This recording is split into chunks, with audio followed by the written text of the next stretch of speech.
The AR is indicating that it's a La Salette lineout, so this will be interesting. Okay, as far as they're going up. Good decision making from Gabe Staffke to kick it right on back out. I think La Salette's signature play is catching off the lineout and then getting it out to the backhands. And a lot of times they can get a try off of that just 3 or 4 phases later. Connor Hanlon, that's a Marcel Fev. Gerard Nieder, he'll catch it. I've never seen him catch a pass like that before. He usually just knocks it on like that. Nice steal there from St. Ignatius, maximizing on the knock on, and they're back inside the 22 though. And Losses does a pretty good job at holding people there. So unless St. Ignatius kicks it, they're gonna have some trouble. Looking for the back line. Another run in. Nice tackle by Lewis Dittman and Martin Schrobley. Oh, here's the break. Here's French. Down the field he goes. He'll chip the kick. He's still going. Gets in front of it. Unlucky bounce. Gerard Nieder will pick it up. Boot it right on back and a nice block. Ow! Hammered. But he was in the air. Penalty awarded to St. Ignatius. Right at the 50.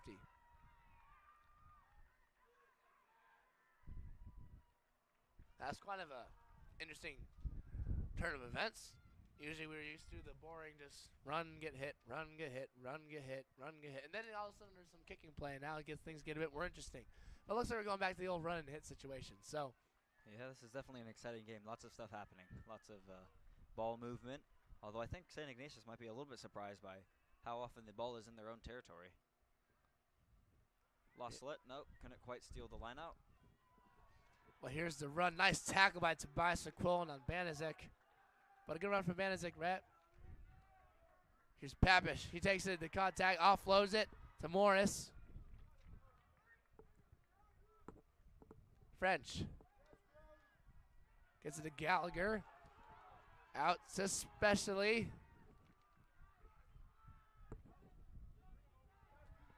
Turn out some slim and shifty. Govazek. They're getting the ball out closer to the touch line. Now they're going to pass it back towards the middle of the field. There's some good run here, especially again. Get to the 8-man. McQuillan can't Marco can't make his tackle. They're forced down. They're just about at the 5-meter line. They give it to their 13, close to the center of the field. Lasse's got to turn on some defense. Here's Cook. Nice tackle. Tobias Aquilin can't quite get the poach. Here's French. And he gets it to a teammate, rumbles it in. Back to the 8-man. McQuillan and Cruz. Desperate on the line on defense. Here's French, pulls it back out. To Papish. Looks like they're going to try to forward rumble it in, see if they can't smash. And here come the forwards. They're probably going to try to do what they did before. Now it all comes to discipline here. It's all about getting low and cutting the ground real fast and slowly moving forward. Lawson's going to have to play some seriously crazy defense here if they want to get. But Ignatius will get the try. And here it is. They'll get the first try in the second half. A good disciplined run from St. Ignatius. Off the cutting the ground and all that good stuff. And giving a decently easy kick for their kicker. La Salette having a bit of a hard time stopping the onslaught. But they did an amazing job keeping Ignatius in their 22 for a while. But once the kicking game and once that penalty happens, then that's when things start going downhill. Yeah. Which is why La Salette's now trapped 5 points to St. Ignatius's 26. Down by 21. 3 tries, 3 conversions. We've still got time left in the game for La Salette to turn this around, but it's going to become increasingly harder.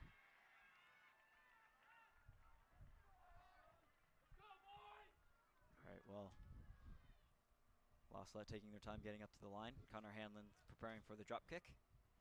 He sends it off. Not too very deep, just past the 10. Schrobley tips it back to Salette Cruz. A good play there. It's a good thing they do volleyball practice where they go. Henry Betts takes it down. Salette Cruz. Pull it back out, gives it to Seamus. Pop pass to Schrobley, who is not quite ready for it.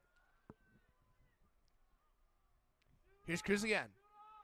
Here's the pop to Toby, but they've read him like a book. Seamus Hanlon breaks the ground, gets some meters going. Back to another Fiji to Cook. Losslet rucking has to be pristine if they want to keep it. Here's, Andrew's sick. Offload to McQuillan. Now Losslet's breaking the 22-meter line. Ignatius territory. Fakes the pass. Here's Lewis Henry Dimon to Marco. Marco runs into some trouble. Offload to Henry. To Gerard Neighbor on the wing.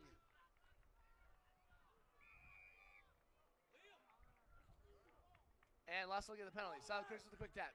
He runs it in. Offloads to Henry Dittman. Losslet at the 10-meter line, knocking on the door to the 5. Sebastian Cook with a nice little roll.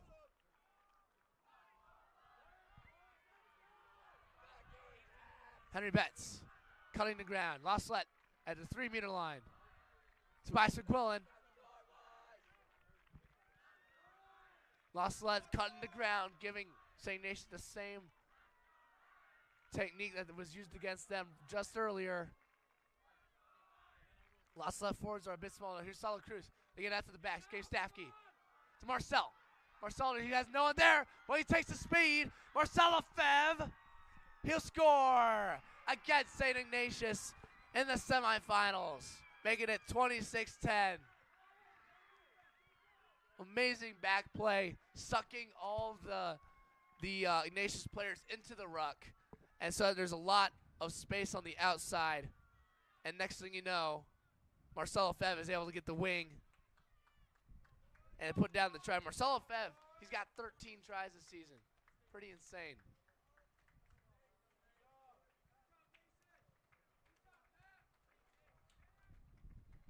Connor Hale now. He's taking the kick from a spot where 73% of professional rugby kickers can make it. So a little bit more difficult. He sends it up. And puts it right up through.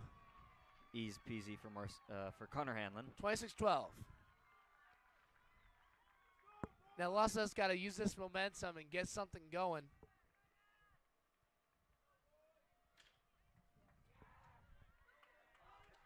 They need to more than double their score in the time remaining on the clock. But if anyone can do it, that would be Losslet. They get they're going to receive this kickoff. Hopefully they can start cooking. Connor Gallagher, here's the kickoff. Beautiful, nice spiral. Up to the wrong person, though. That's Lewis Dittman, who is tackled at around the 35-meter line inside Losslet territory. Gabe Stafke will kick it. That's a high bomb. Received at the opposite 35. Now they get out to the backs. Shifty number 11 gets it. Oh, he'll drop it. Down. Will they call the knock on? See what the AR has to say. I think the AR is saying that Losslet forced it down. Nope, they'll go with the knock on. And it'll be a scrum to Losslet on the 43-meter line inside Ignatius territory. Looks like the Losslet back line is getting pretty deep, so we'll see what they have planned for this. Nice and low, nice and powerful. That is a beautiful scrum. Losslet strong, pushing it forward to get it out to Gabe Stafke. He kicks it forward, just crosses the 10-meter line, but Ignatius grabs it. And he runs into touch. Marcel Lefebvre put the pressure on both wingers. And it looks like they got some good feelings, so that's all right. Marcel Lefebvre is actually probably one of the most sportsmanlike guys we have on the team. He's really good at getting off the other team, and even though he's probably one of the best, if not the best player on the team, and he's had a couple of low days lately, but usually he does really phenomenally. Yeah, he's Oh my definitely one of the goodness. best. All right, Schoberly gets that lineup. Looks pretty crazy, but then finally gets down to Lewis Dittman right on the 50 in the center of the field. Now, La Salette lineups haven't been that good lately, but these ones have been pristine. In that case, Connor Hamill kick it right to Govzik. Here's French. Gets it to pass to Woodbury. McQuillan takes down the big man right on the 10-meter line, 40-meter line, sorry. Banazik takes it in. Here's French. Get it to the sub. Henry Betts with the tackle. French again. Back to Banazik.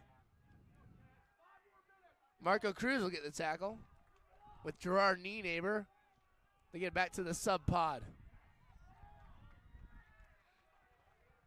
Back to Banazik. They like using these forward crashes. They've been using them all day. Here's the kick. The chase. Gabe Stapke just hammers him. That's how you catch a rugby ball. And Gabe Stapke is only half his height. I'll go back to the high tackle advantage for St. Ignatius. Now they're going to kick the touch probably and get a 5-meter line out, if I were to guess. And amen. That's what it is. Now La Salette's got to turn. Now La Salette does do a pretty good job of stealing lineouts. They probably steal about 1 a game on average. They just have to make their 1 a game this one.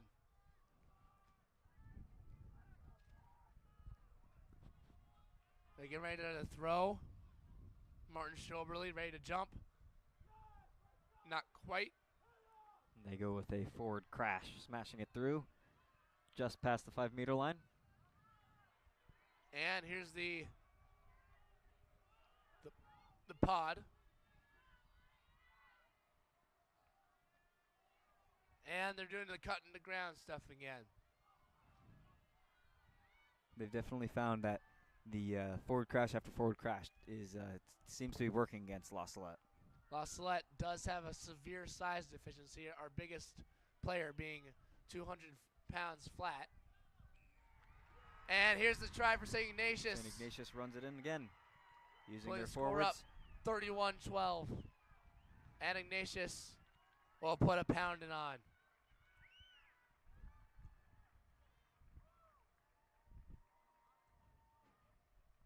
Pretty good discipline there from St. Ignatius. What they like to do is they just get the ball down there and then they just do the cuts to ground. Against bigger teams, it might be harder, but La Salette's bread and butter is their backs, and they usually do a really good job of stopping back play. But when it comes to forwards and just forward pounding, just slow and steady, slowly cutting the ground faster and faster, that's when things start to deteriorate. They just need to learn that you cannot let the St. Ignatius team be within 10 meters of your try zone, or else bad things happen. So La Salette needs to be able to recognize that and try to keep them out as best they can. If that's like not committing penalties, etc. Yeah, a lot of this is also coming from losing the ball. La Salette has the ball a lot, even in St. Ignatius territory. But then, I mean, if they're going to lose it by not supporting a ruck fast enough or committing a penalty, then this is kind of what happens. And he'll miss the kick. About 3 minutes left in the game.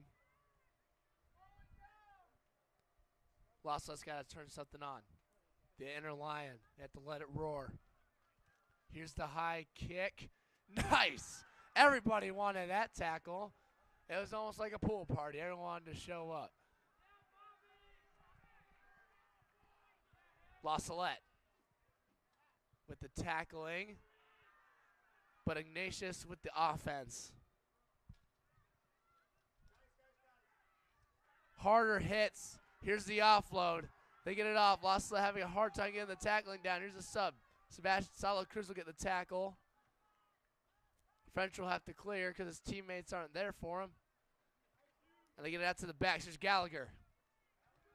Marco Cruz, Salette's brother, will take him down. Out to a pod. McQuillan can't quite get the tackle. And now they're inside La Salette's 50. Here's French to Gallagher. Gallagher The pop pass to Spelisi. Sorry, Spelisi. They just get it past the 50, but then they pass it back. Shifty number 11 takes it across. But right Sebastian Cook 45. outshifts him and takes him down. Here's Spelisi again. They get it back to Pepish. French gets it to Iggy. Team tackle. Here's French again. He passes it out. Here's the pop pass. Spelisi coming to clear the ruck. Clears Martin Shorbley off. Here's Gallagher. Titan Esparza gets the tackle with Seamus Hanlon. Almost get it past the 40-meter line on Loslette's territory. Ignatius is running it fast, using their back line now. Slowly gaining meters. Here's Gallagher. He gets it to, French. He gets it to forward crash for the subs. They break Loslette's 40. McCullen with a dramatic clear. Penalty awarded to Ignatius. Time off, as French will get a cramp from Toby.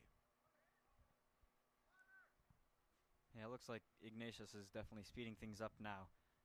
You know, they went from back and forward to more forward, and I think now they're kind of shifting back into their back line. Loslette's a little bit kind of struggling to keep up with the speed. They're used to being the faster, more well-conditioned team, and I think they're finally competing against a team that is almost as well-conditioned, if not just as well-conditioned as they are. And, you know, add to that their back line is just about as big as Loslette's forward pack. It definitely spells a game that's going in Ignatius's favor. St. Ignatius subbing quite a few guys in towards the end of the game. And French will get back up.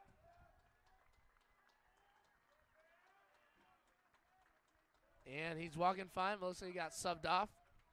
Take a little break.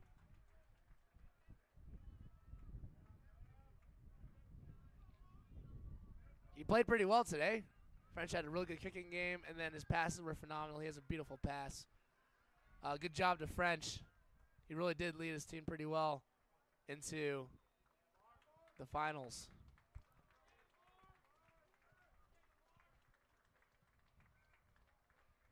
Sir calls time back on, and it'll be a St. Ignatius scrum. And he'll call the scrum back up. Probably for technical safety reasons, as a sir must do sometimes.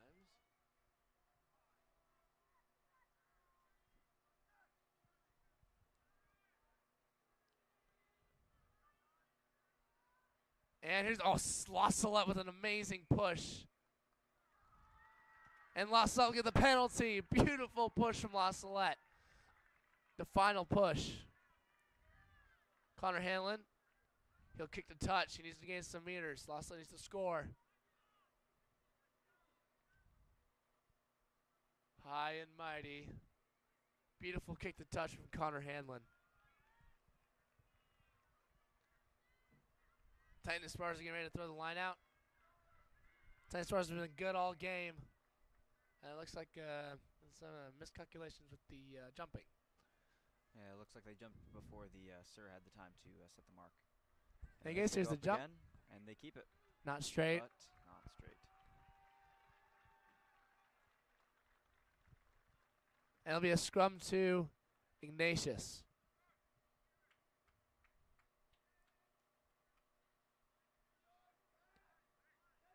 Now this may very well be the final play of the game. Yeah, the clock is definitely ticking its last talk. Salette is trying to get their last few smashes in, and I think St. Ignatius is kind of looking to put the icing on the cake. Nice strong scrum from Salette though, but Ignatius. Salo Cruz pops out that scrum like a champagne bottle thing. Cork, yes, of course. In that case, here's the amazing defense from Salette, smashing back. when it comes to having a team in their own 22. La Salette is lethal. But like once that ball is kicked in, the ball is kicked out, and Ignatius is going to the finals. Ignatius has won and beat La Salette. La Salette will have to play for third place, but Ignatius is going to finals. A beautiful game for Ignatius. La Salette did play some really hard defense, but Ignatius did capitalize. Yeah, St. Ignatius started the game with some really hard, fast runs. They ran it in for the first 2 tries. La Salette did kind of start getting fired up after that second try with Connor Hanlon running in one of his own, but they just really couldn't keep their hands on the ball for long enough to really capitalize on possession too very much. Their defense, La Salette's defense was very, very good, but you know, there, as any team, there are going to be gaps, and Ignatius was very good at reading the gaps and then taking the gaps. So Ignatius definitely, they started hard and they finished hard, and they definitely deserve moving on into the finals of this Nationals weekend. La Salette will tomorrow be playing for third place or fourth place. It'll definitely be exciting to watch that game as well. But you know, this has been an exciting rugby game. The entire atmosphere of the field was just, you know, you could just like feel the electricity, you know, running through both teams, both spectators. It was really a great game to watch and to broadcast for. So I think it was great. Even if, you know, I am from La Salette, and even if we did lose, it was still a great game to be a part of. All right. Anyways, I'm Malachi Martin. And I'm Elijah Hall. We're from La Salette, and thank you for watching. God bless.